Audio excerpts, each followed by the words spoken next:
오늘 우리가 함께 나눌 말씀은 갈라디아서 4장입니다.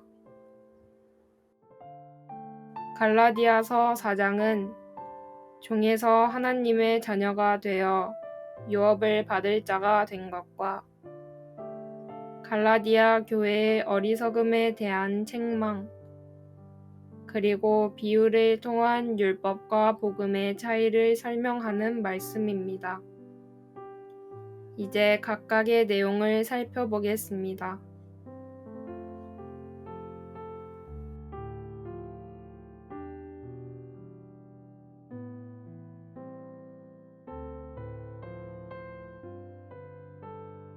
유업을 이을 자가 모든 것의 주인입니다.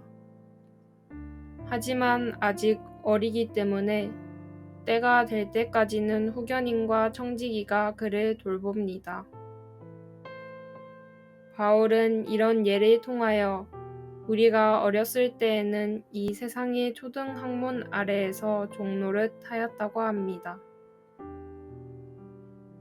그러나 때가 차서 하나님이 예수 그리스도를 율법 아래에 나게 하셔서 율법 아래에 있는 자들을 속량하시고 아들의 명분을 얻게 하셨다고 합니다. 그래서 아들의 명분을 가진 사람들에게 하나님께서 그 아들의 영을 보내셔서 아빠, 아버지라 부르게 하셨으니 우리는 더 이상 종이 아니라 하나님의 아들로서 유업을 받을 자가 된 것입니다.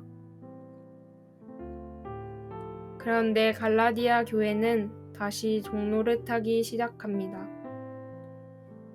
그래서 바울은 이들을 책망할 수밖에 없습니다.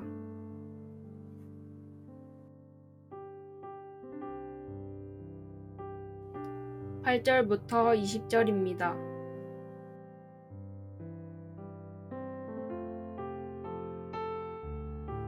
바울은 하나님을 알고 하나님도 아신 바가 된 갈라디아 교회가 어째서 다시 천박한 초등학문으로 돌아가서 종노릇 하려는지를 납득할 수 없습니다. 바울이 육체의 약함이 있었음에도 이들에게 복음을 전하였습니다. 바울의 육체의 약함은 갈라디아의 복음을 전하는 데 걸림이 되는 것이었지만 그럼에도 이들은 바울을 천사와 같이 그리스도와 같이 맞아 주었습니다. 이들에게는 바울을 위해서라면 눈이라도 빼어줄 정도로 복음에 대한 감격이 있었습니다. 그런데 이제 이들을 위해 바울이 진실된 말을 하는 것이 이들과 바울이 원수가 되게 되었습니다. 갈라디아 교회와 바울이 이렇게 된 이유는 거짓 교사들의 열심 때문입니다. 거짓 교사들이 열심을 낸 이유는 갈라디아 교회와 바울 사이를 이간질하여 갈라디아 교회를 바울로부터 떼어내고 이들이 갈라디아 교회를 자신의 종으로 만들려는 것이었습니다. 이들이 좋은 뜻으로 하였다면 바울도 이들을 인정하였을 것입니다. 하지만 바울은 이들의 의도가 무엇인지를 알았기 때문에 다음과 같이 말합니다. 19절부터 20절입니다. 나의 자녀들아, 너희 속에 그리스도의 형상을 이루기까지 다시 너희를 위하여 해산하는 수고를 하노니 내가 이제라도 너희와 함께 있어 내 언성을 높이려 함은 너희에 대하여 의혹이 있음이라. 바울은 갈라디아 교회가 그리스도의 형상을 이루게 하기 위해서 기꺼이 해산하는 수고를 다시 할 수 있습니다. 그래서 바울은 이들과 다시 만나서 이 당혹스러운 상황에 대해 대화를 나누려고 합니다. 바울은 이들에게 율법이 무엇을 의미하는지 다시 말합니다.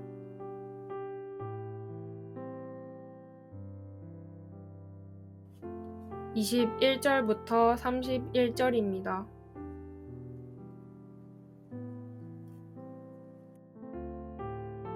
바울은 아브라함의 두 자녀를 통하여 이에 대해 설명합니다.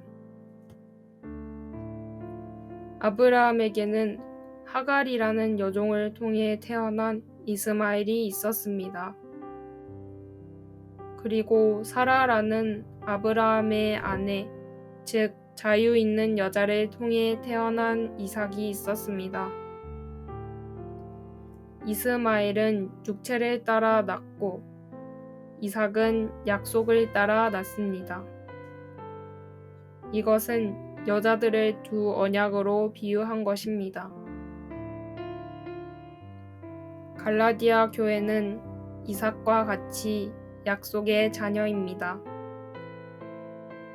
그러니 창세기에서 말한 바와 같이 하갈과 그 아들을 내쫓아야만 하는 것입니다. 바울은 갈라디아 교회에 이 점을 분명하게 말합니다.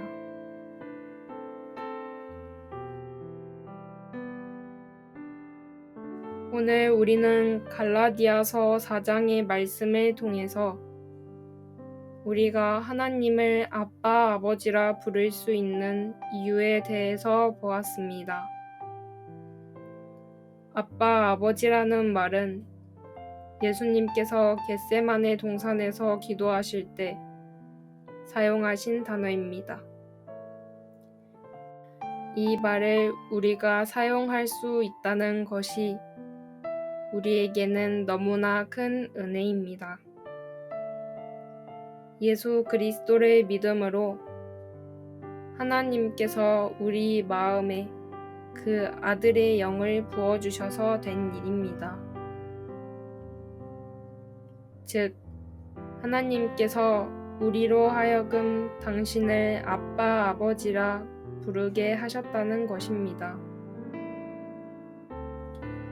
하나님께서 친히 우리의 아빠, 아버지가 되기로 하셨다는 것입니다. 이 사실이 하나님의 은혜요, 사랑이 아니면 무엇이겠습니까? 또한 복음이 분명하지 못하면 다시 천박한 초등학문 아래로 돌아갈 수 있다는 것도 보았습니다. 우리가 복음을 분명하게 할 수 있는 것은 오직 성경 외에는 없습니다. 그래서 성경을 읽어야 하고 들어야 하고 배워야 합니다. 신앙생활을 성경 없이 사람들의 말을 통해서 하는 사람은 복음으로부터 멀어질 수밖에 없습니다. 그런데 이런 사람들이 우리 주변에 많습니다. 교회를 다니지만 성경을 읽지 않고 배우지 않고 사람들의 말이나 오랜 신앙생활의 경험 등을 내세우는 사람이 의외로 많습니다. 이런 사람들은 예수님을 따르는 사람들이 아닙니다. 예수님을 따르는 사람의 가장 근본적이며 중요한 특징이 바로 성경을 읽고 묵상하는 것이기 때문입니다. 성경을 읽지 않는 신앙생활을 한다면 지금부터라도 읽으시기 바랍니다.